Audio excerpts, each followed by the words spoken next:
Welcome to Brand with Podcast. I am your host, Ivan Estrada. In this podcast, we will be discussing all things branding and marketing, from fashion to design, real estate, entertainment, tech, philanthropy, and much more. Nothing is off the table. We will have guests from all over the world to give you a global perspective on branding and marketing. Our goal is to dissect as many branding and marketing experts to get you all thinking about your brand by providing motivation and inspiration for you. Thank you all for listening, and let's roll. Our amazing guest is a Metaverse alchemist, multidisciplinary creative, producer, panelist, and lecturer on the importance of including gender and diversity when creating new digital realities and translating luxury in the Metaverse. She's a proud member of many organizations such as World of Women, Dead Fellas, Dead Friends, and the Alpha Girl Club. She is the founder and CEO of Mad Global, a top 100 Korea tech company in the UK. They're currently working on bringing many cool projects to life in the Metaverse through different mediums. Everyone get ready to take tons of notes as I have the pleasure of introducing the wonderful Ashumi. So Ashumi, thank you so much for being with me today. Thank you so much for having me, Ivan. I'm so happy to be here and excited to talk to you and continue all our discussions.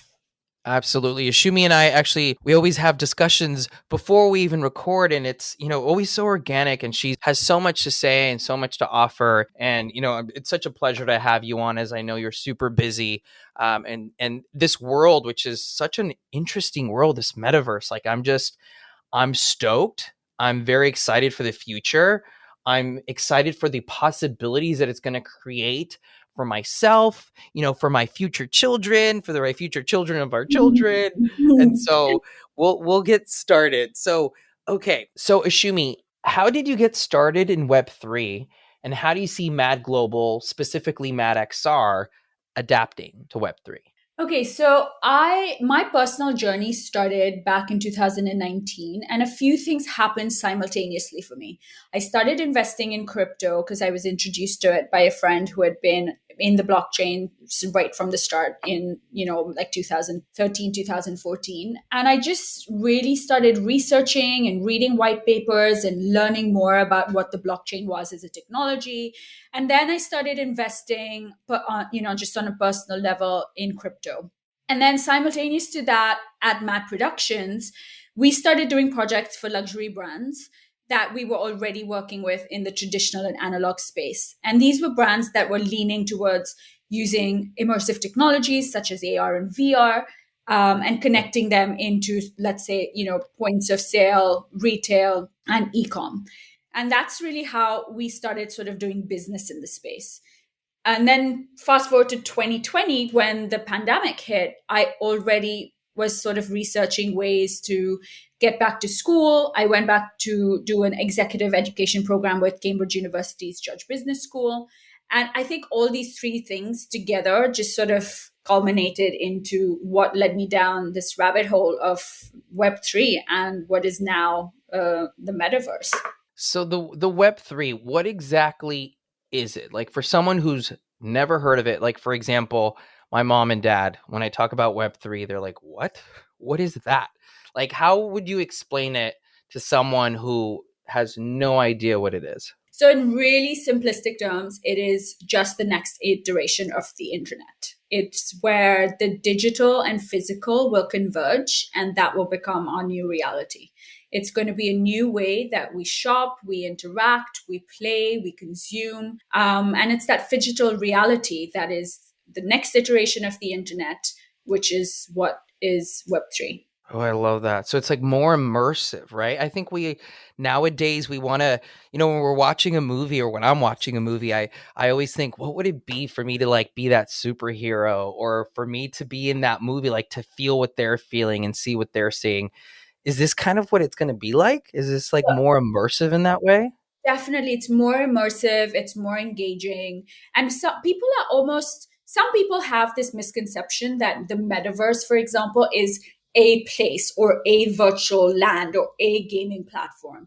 But it's actually so much more than that. I think it's also the convergence of a lot of different technologies coming together. We have 5G, we have AI, we have IoT, we have all these different technologies, and of course blockchain sort of coming together to form what is the metaverse, and then how we sort of use these different technologies to do the things that we do in the real world will shape the way we start interacting with people in the digital world. And yeah, I think a lot of people are also quite skeptical because, they don't really, they feel like one is going to replace the other. I don't think that's really what's going to happen.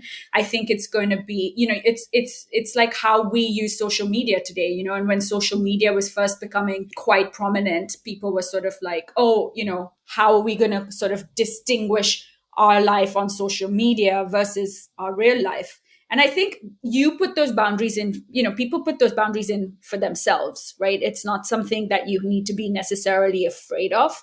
It's just something that you have to take on board and do the best that you can with it and do it responsibly. I love what you said that, right? You do it responsibly and you're the one who sets up your own boundaries and you're the one who decides like how you want to get involved in this, which I feel like not just for the metaverse, but in general, right? In the life that we're living in social media, the web, and anything that goes along those lines. Let's just say, Shumi, I'm a 24-year-old guy and I want to I want to start getting involved in this space. What would you recommend to him? So I would definitely just say you have to be super curious. I mean, if you want to get involved in the space, you are probably already very curious. So it's important to just stay open, find like-minded people like yourself. Maybe you have someone in your friend circle or your extended network that is also sort of leaning into this space and wants to get involved. I definitely would recommend maybe finding IRL events in your city. Like in London, I know that there's so many Web3 meetups, so many NFT events, so many fringe events that happen for the wider communities that are very much leaning into this space. And it's so important to just go and show up, ask those questions, follow other people's journeys. For me, I find that very inspiring. I've learned so much from the community, and I think it's such a big part in moving forward in this space. And then, LinkedIn, of course, is great for networking as well. Twitter is really good. I think following some key thought leaders in the space and just sort of following, in the background. You don't always have to, if you're not active to start with, it's important to just sort of, even from the sidelines, read and kind of acclimatize yourself with what's really happening. Yeah, and we had talked about in a personal conversation about that, you've been also reading a lot of white papers as well, right? Like there's so much information out there. It's just Exactly. really getting immersed, right? Immersed and kind of following that journey. And it's all about education, right? Because I think the space in itself, I mean, from what I've gathered, there's just so much, right? And I'm as much as I'm trying to keep on top of everything, I can't. I can't keep on top of everything. And so I'm like, okay, I mean, this is just how it is for now, right? We're Yeah, just all kind of scientists and trying to explore what this really means for all of us. exactly. But I think there's also, if for example, like obviously for you, real estate is something that you feel really passionate about, and that's really also quite a big part of your life. And for someone, I mean, for me and for what we're doing in Mad, it's fashion and it's luxury. So I would also say maybe like pick a subject or pick something that you're really passionate about that also really drives you, and maybe just follow what's happening in the space particular to that subject. You don't always have to know everything about everything, because I don't think anyone can really know what's happening across the whole thing, but also you have to take things slowly. Like for example, for me, DeFi is definitely quite, I'm always very intrigued about what's happening in the DeFi space, but it's not necessarily my area of expertise or something that I kind of follow very intensely, because that's not something that's really been part of my life. So yeah, I would say pick a subject that really interests you and just follow that. Yeah, when you say that, you speak to my manic self where I'm like, I want to know everything about everything at all times. But that's true, right? We just can't. We just have to pick, like I've got to pick a lane and stay in that lane and then just, move forward, And do then more I digging. mean that's the first step, and then as soon as you sort of pick that lane, that lane will lead you to other lanes, and then you can kind of like go on that journey. But I think to start, or maybe start with something that you feel really passionate about, you know? Oh, great advice. And so let's talk about like the NFT portion of this, right? Because I'm still very new to it. It was like a month ago or 2 months ago when I realized, oh, an NFT is a non-fungible token. Okay, well, what does that mean? So for someone who doesn't know what an NFT is and how that ties into the metaverse, what is it and how does it tie in?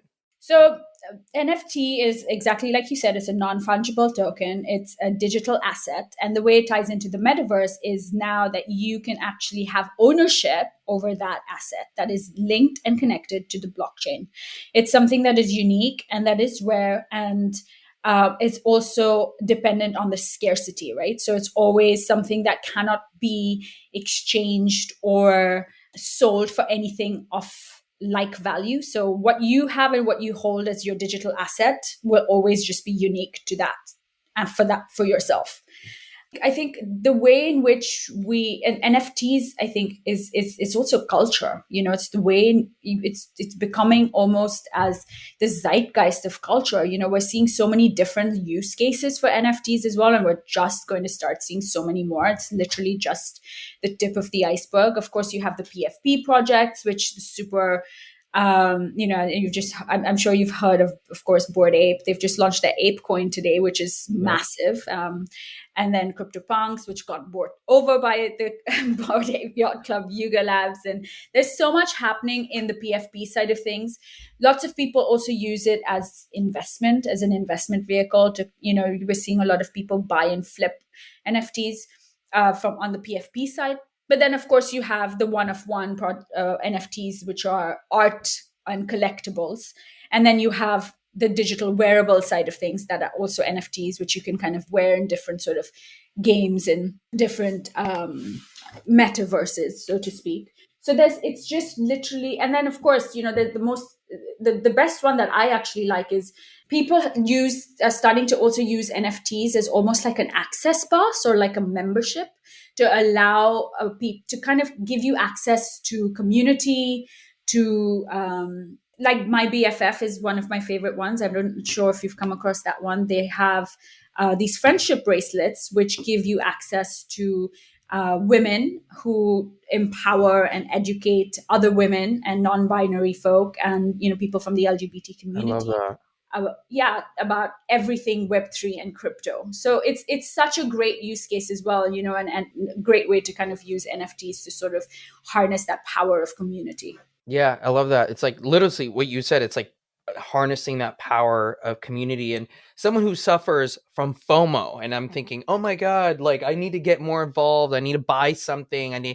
Actually, we were chatting about my course brand with video and how we could, you know, attach an NFT to that as well, right? It's creating value for future members. Exactly, and that's also what it is. It's, you know, it's about, you know, how this shift in perception of where you place value, where the value is placed on things, and it's so great as well, you know. And also, like, there's going to be so many other use cases like NFT ticketing, how to kind of bring the creators closer to their fans, and yeah, so many exciting things. And so for someone who wants to buy an NFT, right, and get involved, where do they find it and how do you pick one? Is it kind of like someone who just doesn't know and just wants to buy it for investment purposes? Like, do I look at an NFT as like an investment, kind of like if I'm going to buy stock in Apple and hope for the best that it's going to go up in value?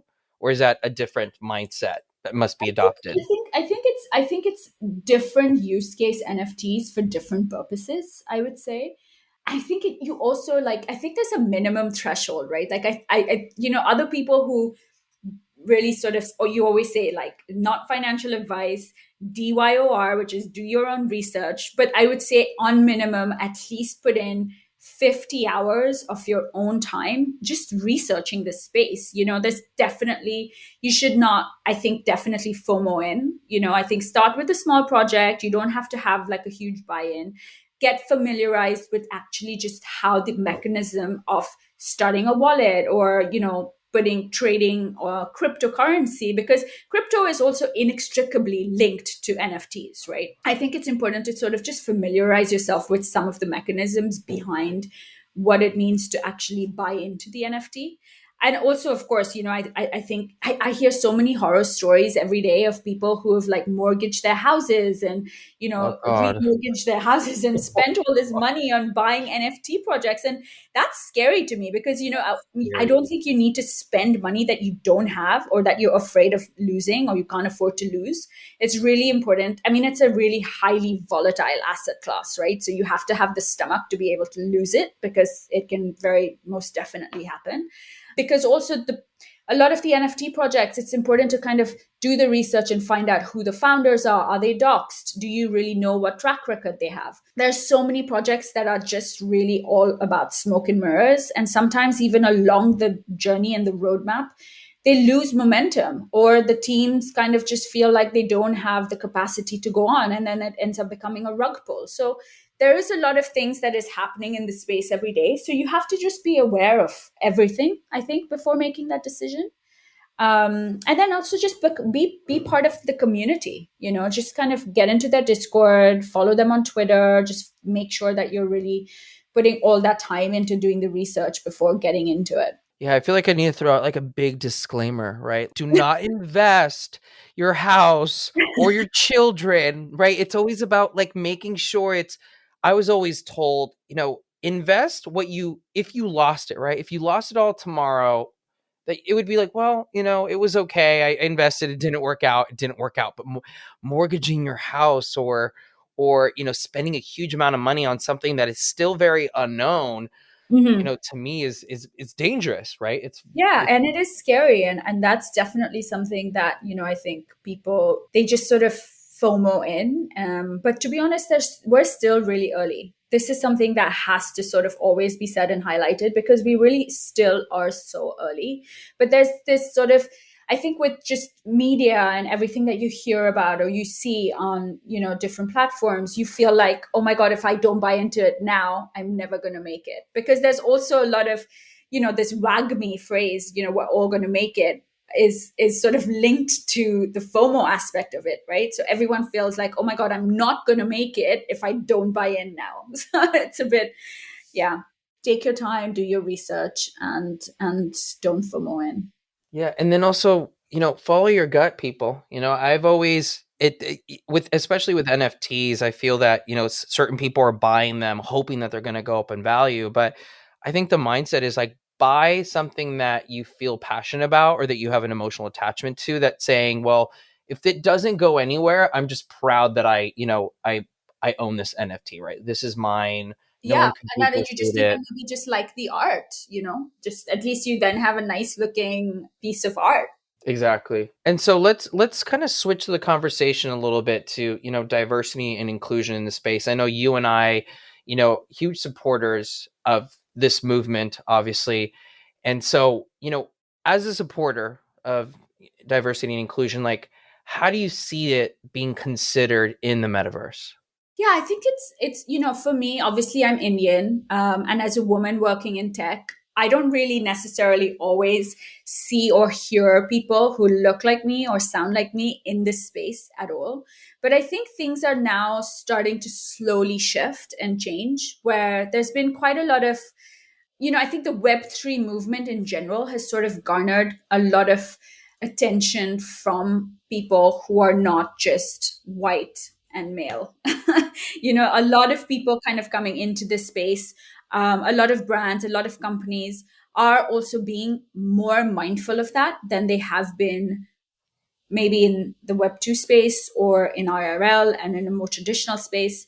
I think it's really important to see who the players are doing activations in the space. When people are kind of looking to kind of work with companies, is gender representation an important part of what that company is doing. Diversity and culture, of course, is super important because this is it's Web3 is about culture. It's so important to have different people from different points of view to have a seat at the table when building these new realities. We don't want to make the same mistakes that we've made in the world that we're kind of living in. But of course, I think there will always be subconscious racial and gender bias. But I think it's about educating people and empowering people, and especially people who haven't had a voice, to kind of give them a new platform to talk about this when building the new reality. Oh, I love that. I love what you just said, like giving people a voice because, I being part of the LGBTQ plus community, being Mexican, growing up with the media in the world, I really didn't see myself, right? And I think that for me, it took a really long time to accept myself because I felt like there was no place for me because I Mhm. wasn't a white, blue-eyed, blonde-haired boy like most of the kids in my school and most of the TV shows that I watched. And Mhm. obviously the world is changing. I still think we have a long way to go, right? But in this whole new world, it's like I feel like it's like kind of like a reset button, right? It's like, okay, let's try to do this right. How can we be as inclusive as possible? How can we really voice the opinions of different perspectives, different people from around the world, different colors, genders, binary, non-binary, all of that to like really showcase people because I feel like that's the beautiful part of life is really being open to listening to others, to including others, because that's when I Mhm. feel like the magic happens, right? Like when we're able to just really connect with other people from other cultures and perspectives. And instead of coming from judgment, just coming from like, okay, like let me hear you out and see where there can be some magic happening, right? Like some that we can garner some different ideas, right? It's all about ideas and connection. I guess that's the word. It's just connecting with one another. Yeah, definitely. And I think it's also, on the other side of things, when there's a lot of, let's say, like, now, especially in fashion, but also in like the gaming side of things, this whole idea of avatars or virtual humans, what those people look like and how they are represented in these new worlds, I think is really important as well. So for example, when you go into a Ready Player Me, or Ready Player Me, of course, you can take a selfie and it gives you, it spits out the best sort of version of what you would look like if you were an avatar. But I think it's, even when you're building yourself out as an avatar, exploring some of these worlds, what are you going to look like? Are those worlds already taking into account different representations across skin color and facial features? And are those digital wearables actually having lots of different wearables that represent lots of different cultural wearables as well? Like, I don't know, like ethnic garments, for example. It's so many interesting touch points, right? When you're talking about these subjects. So yeah. We're obviously keeping a very positive mindset about this, and that's all I'm all about, just keeping it very positive. But any potential challenges that you see arising, when it comes to diversity and inclusion in the metaverse? I think, like I said, I think people need to just be very open to understanding and including people right from the start when building these new realities. And there will always be subconscious bias that comes into play, but it's our job to sort of fight against that, as people who come from, let's say, minority backgrounds, and take up space and talk about this and make it a bit more of a full-fronted conversation. And that's the only way it's going to change, when you actually educate and empower people who haven't had a voice. And thanks, I mean, having platforms like this, like even speaking to you and having the chance to have a podcast talking about these important topics, maybe it will inspire other people along their journeys as well, to kind of find their own voice and to find and take up their own space. Exactly. And that's honestly why I started this podcast. And it all started with writing my book Brand with Purpose, where, I wanted to, it was a branding book, but not just my perspective, but perspectives from people all over the world, right? Men, women, transgender, different upbringings.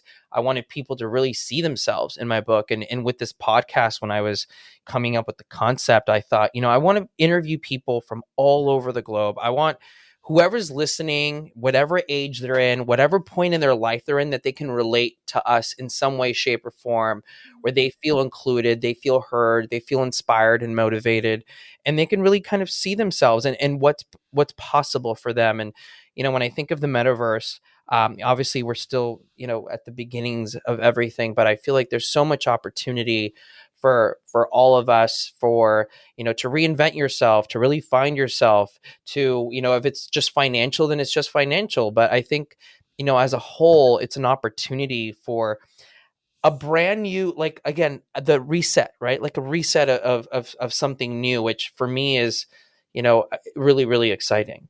Yeah, absolutely. And I think it's also so interesting because, people that have the right attitude, exactly like you do going into this space, it's all about like connection, collaboration, and contribution rather than what can I get out of this? What is my bottom line? What is the profit? And I think that's also something that's so important to highlight going into this space, because I'm always just blown away by the people that I meet who are just interested in this space and how collaborative everyone has been, and knowledge, and it's all about knowledge sharing as well. Sharing experiences, sharing knowledge, and just lifting people up along this journey. Yeah, and I'm glad that you said that, because it's not just about what you're getting, but who you're becoming through the process of discovery. And I absolutely love that. So Ashumi, so what's going on in your world? Anything that we want to talk about? I mean, you're a maven of a woman with so many different things going on. Like I respect you so much. Like, what's going on in your world? Anything that you want to, tell our viewers, anything exciting that's going on for you at the moment? Yeah, so we're working on loads of interesting projects. We have a few coming out in June. It's actually, sort of cross collaborating across fashion and the arts. I think using the arts and connecting creativity and bridging creativity with technology is obviously a huge passion of mine, but also onboarding people into the space, especially women and people from diverse backgrounds, is super important. So I am going to be speaking at a few conferences coming up, which is also really exciting because I get to, of course, meet a lot of people IRL, and connect and contribute. So I'm really looking forward to that. I will be in Lisbon in April for the Non-Fungible Conference, and I will be at NFT NYC as a speaker in June. So I hope to see you there, Ivan. I hope you make it out to New York for that. And then, yeah, we're building virtual worlds. We're working across a few different projects right now, which I can't actually reveal, but I will definitely keep you updated and tell you soon. You can, of course, follow us on Twitter and on LinkedIn, and I'm constantly posting updates on that all the time. So Shumi, what's your if someone's driving and they can't write down the link, what's your Instagram and your Twitter so that people can follow you? So my Instagram is mad_XR, and my Twitter is Ashumis. So it's ASHUMISS. Awesome. I'm so glad John Kraske, who's a good friend of mine, who's also in the NFT space. I mean, he connected me to Ashumi, and right away he's like, you're gonna love her. She's just like us. And when I think of people just like us, it's like we're people who are open and just, it never stop learning, right? I think just this space, metaverse, NFTs, Web3, like blockchain, all this like these new words that for me a year before they didn't mean anything, and now they mean something. And so it's a very, very exciting new world. And Ashumi, thank you so much for sharing so much insight to all of us. Again, please make sure that you follow her on Instagram and on Twitter. She's just a beacon of light in this space, and I'm sure this is just the beginning for you, Ashumi. Like, I cannot wait to have a conversation with you a year from now and I'm already blown away by you, but a year from now, I'm just going to be like, oh my God, I can't handle this. This is too much. This is incredible. So thank you so much, Ivan. Seriously. And major shout out to John as well. He is such a major connector in this space. And I'm actually forever honored and humbled for the connections that he brings my way. I am so thankful to him, and also really grateful because he's doing a great job just lifting women up in this space, just using his platform to talk about women and to kind of talk about diversity. So it's fantastic. Exactly. And on that note, guys, that is all for the episode of Brand with Podcasts. Links to learn more about Ashumi, Mad Global, and the Brand with ecosystem are in the episode bio. I hope you all learned a ton from Ashumi. I know I took a ton of notes. because I know every time I talk to you, I learn something new. And so thank you so much for sharing all this insight. And thank you for branding with us. And until next time, I will see you later. Adios. Thank you all again for listening to this episode. For more information on branding and marketing, check out our ecosystem on brandwidth.com. You can also find more tips by signing up for our newsletter that's not boring, or by following us on social media.